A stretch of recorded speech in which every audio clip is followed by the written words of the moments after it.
સમાચાર મળી રહ્યા છે અંકલેશ્વરથી। અંકલેશ્વરના સારંગપુરમાં અમરદીપ કોમ્પ્લેક્સમાં કરિયાણાની દુકાનને નિશાન બનાવી તસ્કરો 2 લાખ ઉપરાંતની મત્તાનો હાથફેરો કરીને ફરાર।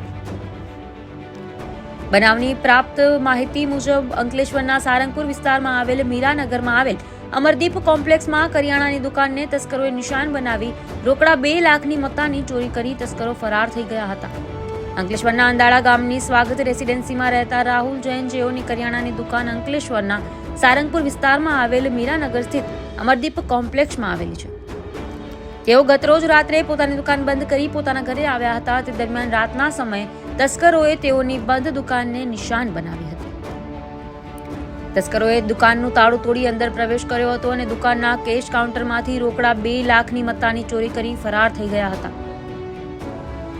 ચોરી અંગેની જીઆઈડીસી પોલીસે ગુનો નોંધી તપાસ હાથ ધરી છે। અત્રે ઉલ્લેખનીય છે કે આજે સતત બીજા દિવસે ચોરીની ઘટના અંકલેશ્વરમાંથી સામે આવી છે, ત્યારે તસ્કરોએ જાણે પોલીસને ખુલ્લો પડકાર ફેંકતા હોય તેમ લાગી રહ્યું છે। બ્યુરો રિપોર્ટ નઈમ દીવાન, ન્યૂઝ ટુડે।